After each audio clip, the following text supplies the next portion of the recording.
BJP RSS মানেই দেশ বিরোধী, বিজেপি আরএসএস মানেই জঙ্গি, বিজেপি আরএসএস মানেই সাম্প্রদায়িক, বিজেপি আরএসএস মানেই দেশদ্রোহী।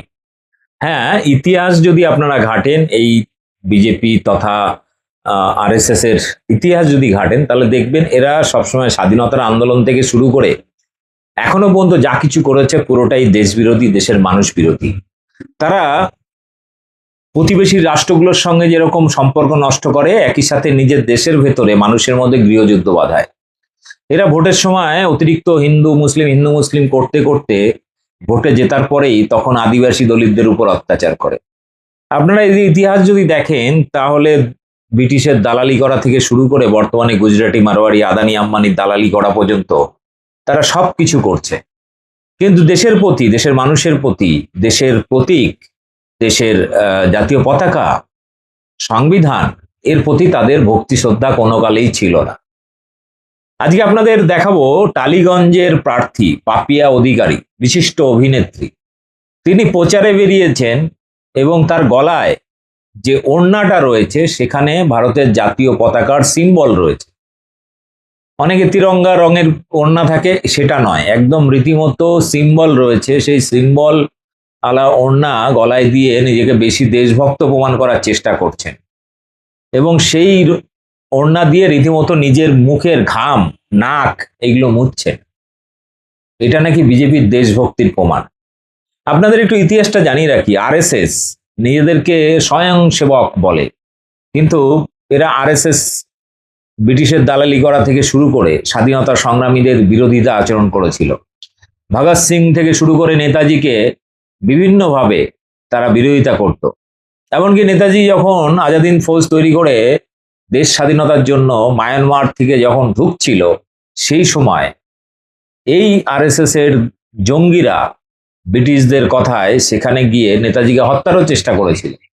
এই নেতাজি সেই সময়কার শ্যামাপ্রসাদ মুখার্জি থেকে শুরু করে সাভারকার, তাদের বিরুদ্ধে একাধিকবার বিভিন্ন মঞ্চে বক্তব্য রেখেছেন যে এরা ধর্মের নামে দেশটাকে শেষ করতে চাইছে। এদেরকে যেখানেই দেখবেন সেখানে আপনারা প্রোটেস্ট করবেন। এরা গেরুয়া পরে ত্রিশূল হাতে নিয়ে তারা মানুষকে মিথ্যা একটা হিন্দু মুসলিম জিগির তুলছে, এরা দেশকে টুকরো করে ছাড়বে। এটা 47-এর আগেই তিনি বলেছিলেন।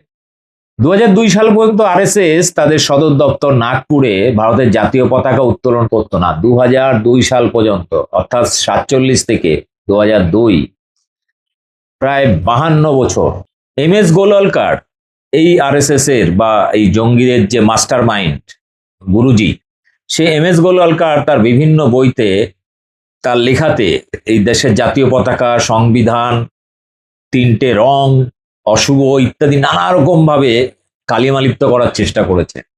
2002 সালে দাঙ্গার পরে যখন ভারতের মানুষ বিজেপি আরএসএস কে পুরো একদম ন্যাক্কারজনকভাবে যখন ক্রিটিসাইজ করছে, পৃথিবীর বিভিন্ন দেশে যখন রেড কর্নার নোটিশ জারি হয়ে গেছে যে তাদের দেশে কোনো আরএসএস বিজেপি নেতাদের ঢুকতে দেওয়া হবে না, সেরকম একটা পজিশনে চাপে পড়ে বিজেপি হঠাৎ করে ভারতের জাতীয় পতাকা নিয়ে লাফালাফি শুরু করে লোক দেখানোর জন্য।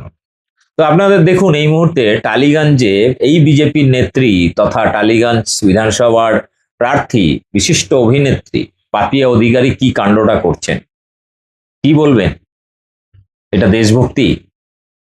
এর আগেও আমরা দেখেছি যে নরেন্দ্র মোদী বিভিন্ন নেতা নেত্রীর ক্ষেত্রে আমরা এই সমস্ত অপমান দেখেছি। আমরা কখনো দেখেছি জাতীয় পতাকা দিয়ে জুতো মুছছে বিজেপির নেতারা, কখনো নরেন্দ্র মোদী জাতীয় পতাকা দিকে মুখের ঘাম মুছছেন।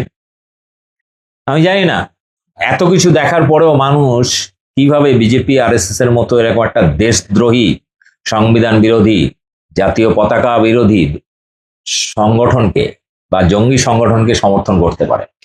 ভিডিওটি দেখুন এবং ব্যাপক শেয়ার করুন। মাছেরা সুরক্ষিত নয়, মাছেরাও সুরক্ষিত নয়, আর বাচ্চারা সুরক্ষিত। বাচ্চারা শূন্য হয়ে যাবেন আপনারা। শূন্য হবো কিনা জানি না, কোন শূন্যতে যাবো দিদি? আমাদের একজন দাঁড়াও না, এই